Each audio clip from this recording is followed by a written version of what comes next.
shengero ry'Imana, gurupe b'amaso, gurupe y'abasenzi, bene data mwese aho muri hose mu mashengero atandukanye, mu bice bitandukanye, mwese bene data ndabahaye ikaze muri aya masengesho kugira ngo tuduge tuje ku musazi w'Imana, tuje kuyagana Imana.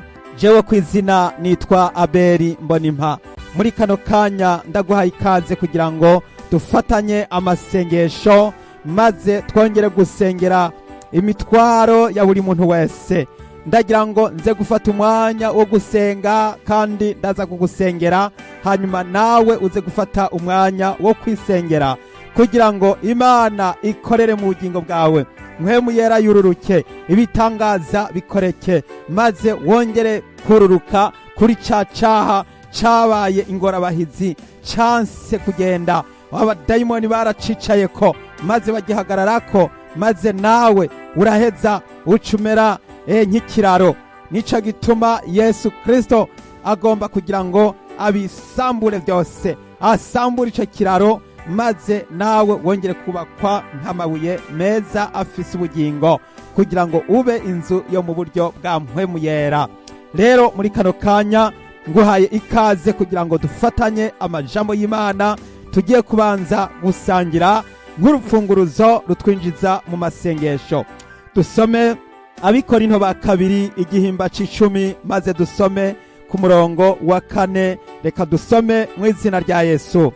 Kuko ibirwanishwa by'intambara yacu atari ivyo mu buryo bw'umubiri, ariko imbere y'Imana bifise ubushobozi bwo gushingura akarimbi, dushingura impari n'igishizwe hejuru cyose kihashiriwe kurwanya ukumenya Imana, dufata mpiri ivyiyumvirwa mu mitima byose ngo tubigomorere Kristo, kandi twiteguye guhana ubutumva bwose aho mwebwe muzogirira ukumva gushitse.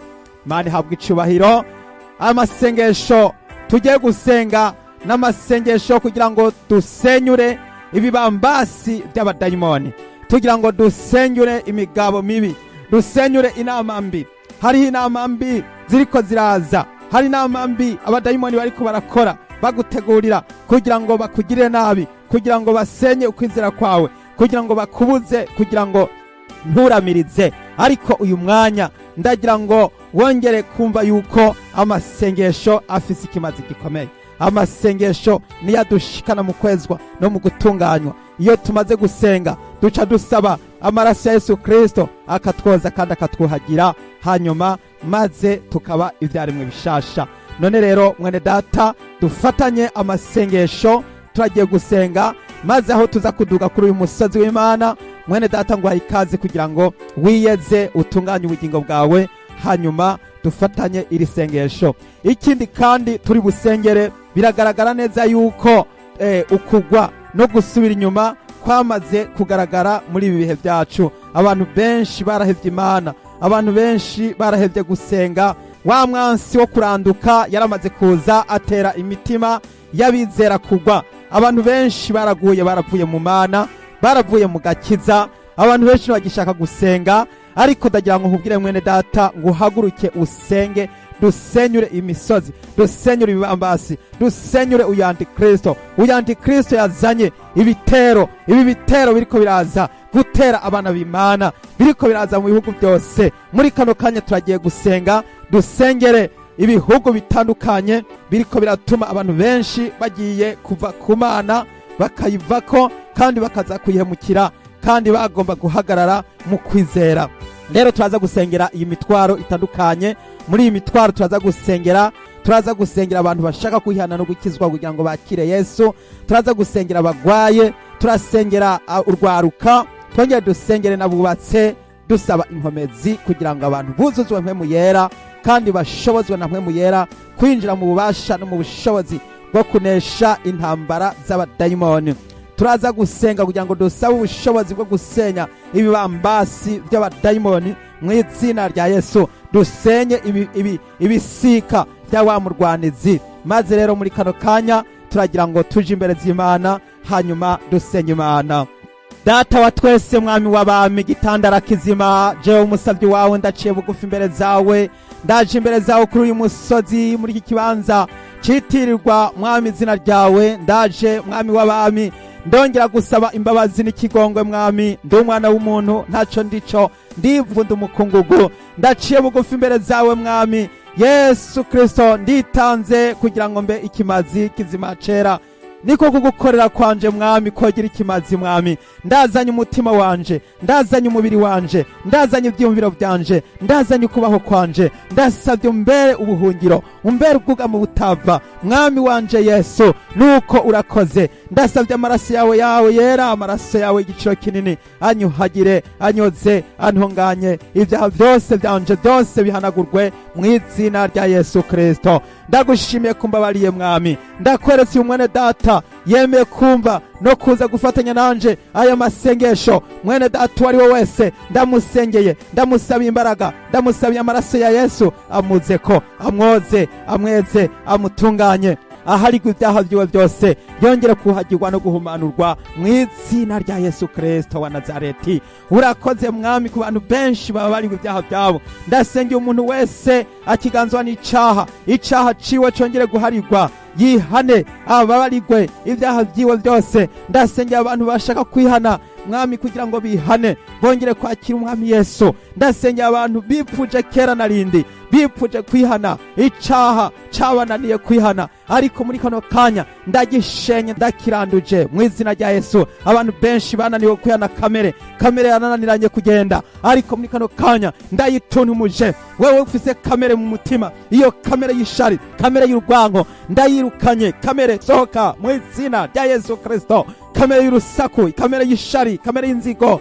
kamere y'urwango ndayituntumuje mwami ndasengeye umuntu yipfuje kugira urukundo rwarazimye urukundo rwaragabanutse mwami turabona yuko mu bihe by'imperuka ngo urukundo rwa benshi ruzotimba mwami ndasengeye umuntu kugira ngo yongere kugira urukundo rwa mbere mwami Yesu Kristo kugira ngo agire urukundo rwo gukunda ijambo ryawe akunde gusenga akunde kumva ijambo ryawe akunde kuririmba akunde gutazira mw'izina rya Yesu Kristo urakoze Mana ndasengeye umuntu yananijwe n'iki caha cyo kwipfuza aguma agenda yikinisha akora ibyaha bibi bipfuye by'abapagani by'abasambanyi ndamusabiye gukira kubohoka mwene data bohoka ico caha cyo kwikinisha c'ubusambanyi mw'izina rya Yesu kira bohoka mw'izina rya Yesu ico caha ntikigasubire kugaruka giteshwe gisohoke kigende burundu ntikizosubire kugaruka mw'izina rya Yesu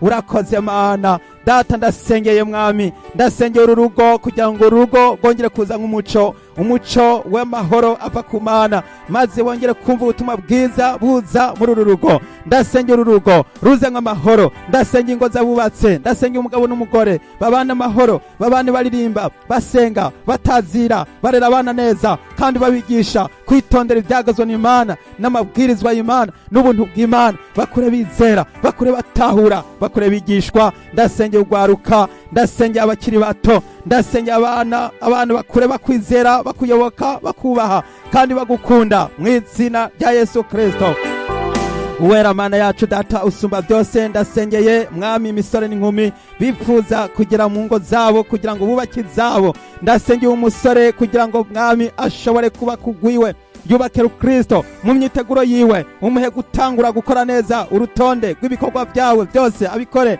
kandi yumve neza yuko agomba mwami kugukorera muri ibi bihe byiwe agisigaranye agukorere mw'izina rya Yesu ndasengeye umwigeme mwami yifuza kubaka Kristo mwami Yesu umuhe wo bikwiranye umuhe wo biberanye umuhe wo bazoshora kubana ubuzima bwiwe bwose kugeza mwami Yesu batandukanijwe n'urupfu urakoze Mana yo mwijuru ndasengeye mwami abajene bari mu mashuri ubahe kugira ubwenge bwo kukukorera no kugutahura mwami Yesu ndasengeye za groupe bibilike amashuri abana b'Imana abakozi b'Imana abayobora ivyumba by'amasengesho ndabashize mu biganza byawe wongere kwambikwa inkomezi n'imbaraga, ubahe ubushobozi mwami bwo gushobora gusenya ibibambasi n'ibisika by'abadayimoni. Ndahomvaguje, ndashenye, ndaranduje ibibambasi byose by'abadayimoni bibuza abasore n'inkumi kugukorera, bibuza abakozi b'Imana kugukorera. Mu izina rya Yesu Kristo ndavyirukanye mwami. Ndasengeye uyu mukenyezi mwami Yesu Kristo amaze igihe gito yakiriye Yesu, ndamusabiye kugira ngo akomere. Mukenyezi ukomere, Yesu yaraguhaye ingabire kugira ngo umukorere, umuvugire, umushingire intahe, umwamamarize kandi uzana abantu benshi kugakiza.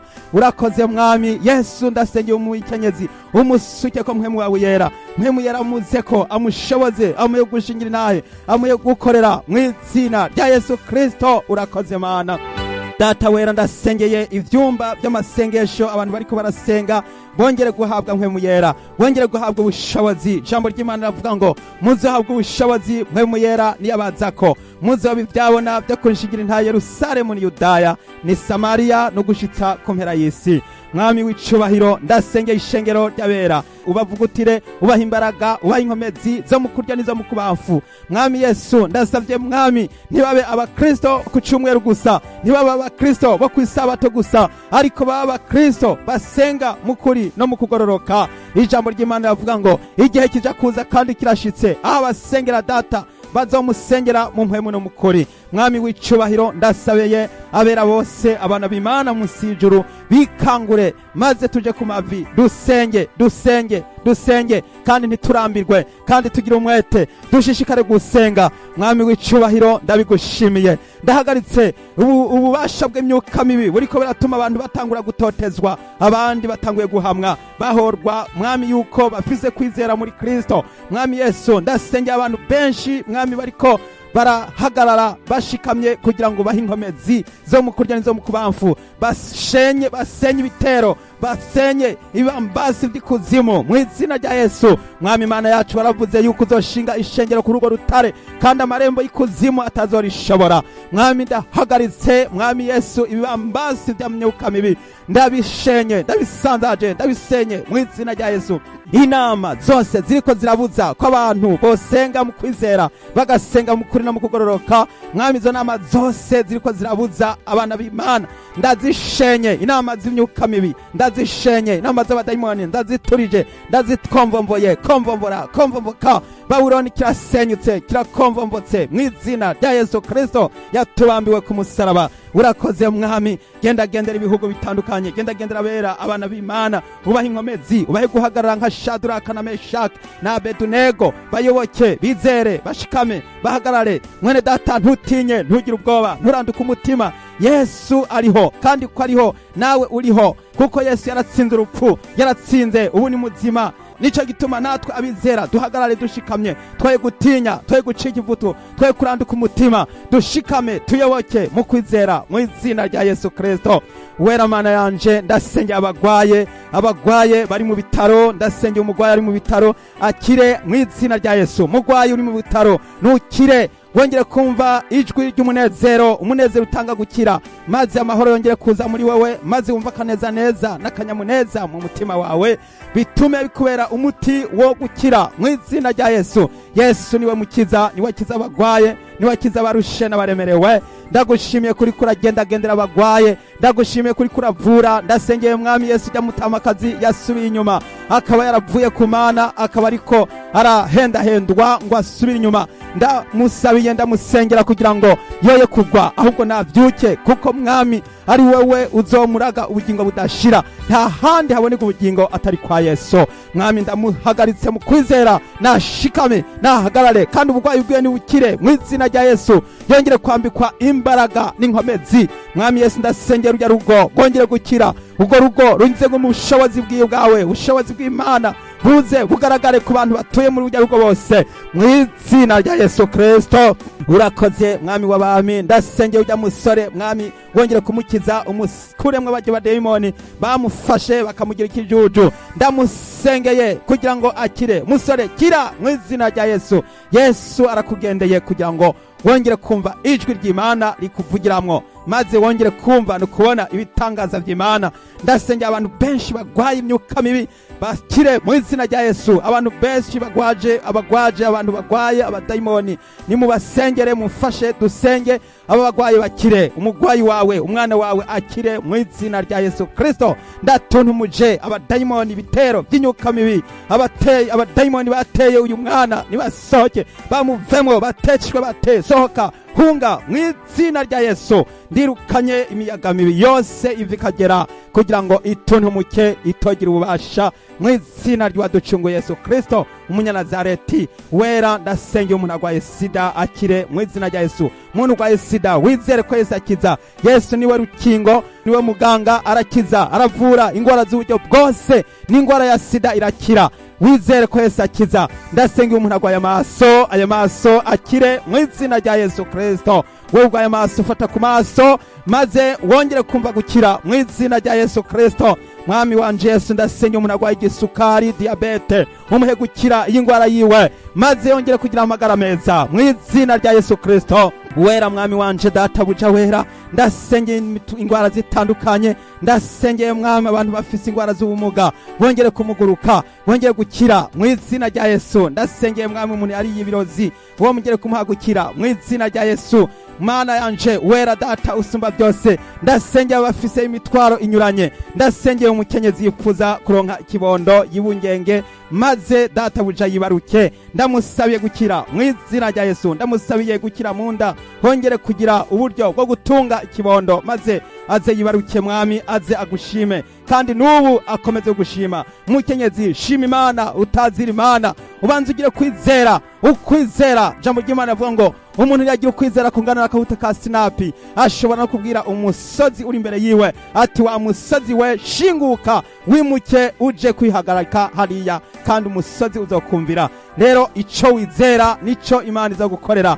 Wizera usenge mu nkomezi mu izina rya Yesu. Ndabigushimiye data uja wera, nuhabwe icubahiro. Ndatuntumuje ububasha bw'abarozi, abarozi batsindwe teshute wa murozi we uri kurakora ibintu bishaka kugira ngo bihungabanye abana b'Imana. Abarozi bose ndabasengeye, ndabasabiye kugira ngo ahubwo bakizwe, bihane bateye ibirozi byose bisendwe mu izina rya Yesu. Ndatuntumuje imiyaga mibi yose y'ubwoko bwose. Mwami ndasengeye mwami Yesu uyu muvyeyi databuja agwaye mu magufa, agwaye ndetse mu mubiri mwami afise amagara make, afise intege nke, ndamusabiye gukira, ndamusabiye kubohoka, bohoka mu magufa, bohoka mu ngingo, bohoka mu mitsi, imitsi yawe yongere kugenda neza, wongere kumva umwidegemvyo kugira ngo maze uzushingire intahe Yesu. Kandi Yesu aragukijije mu mutima no mu mubiri, uraronse amahoro, ugire kwidegemvya, ugire kumva ubushobozi bwa mpwemu yera buza muri wewe, wongere kumva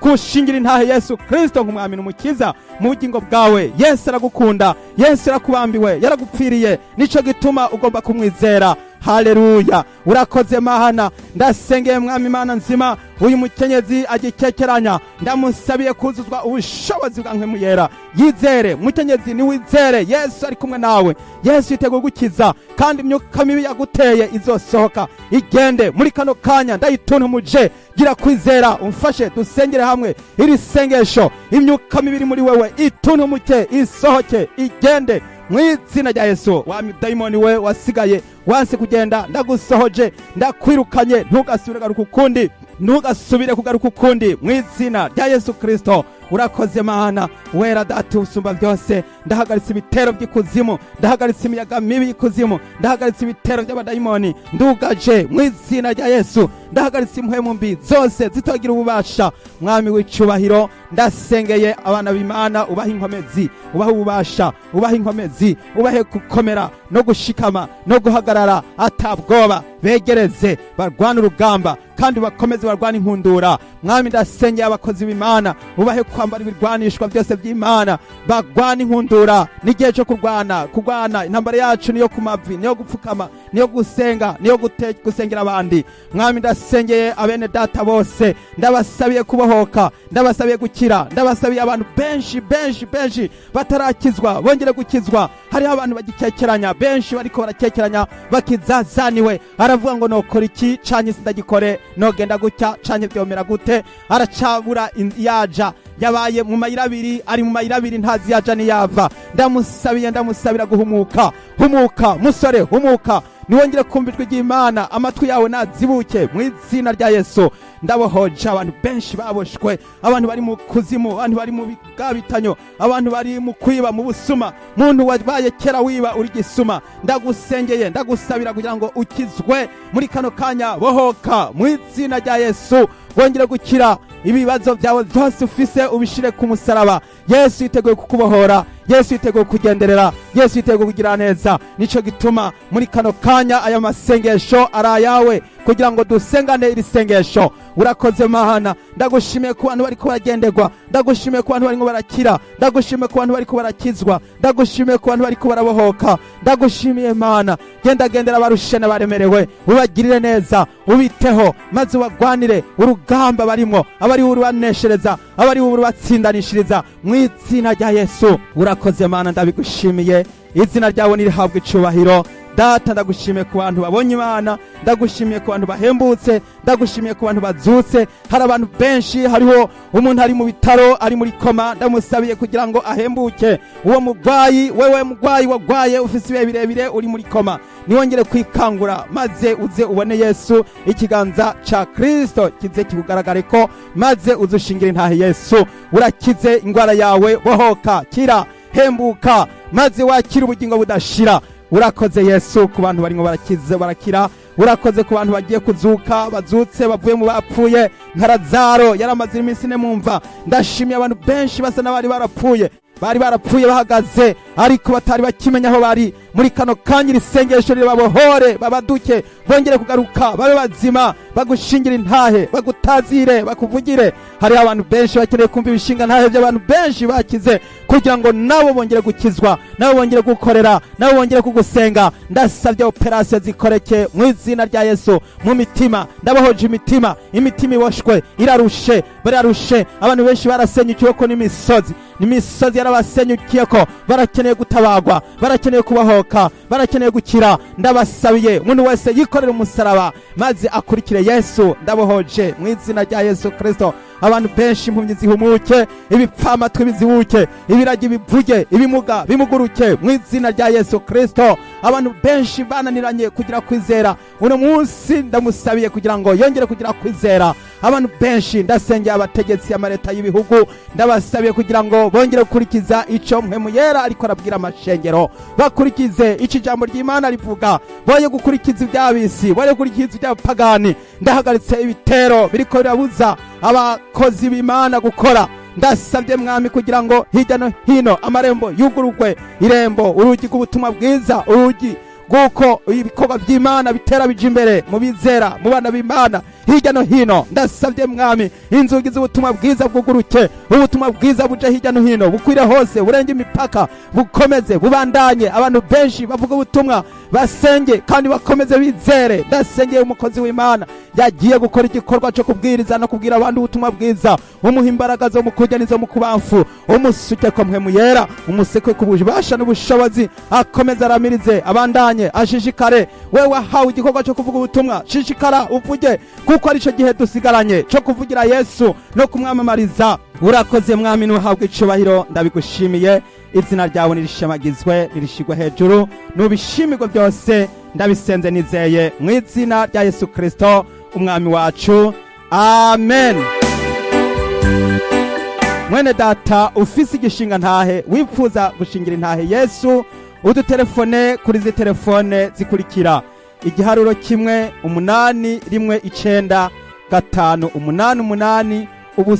1-1-588-888-777. Mwese ndabipfurije amahoro y'Imana. Yesu abahezagire.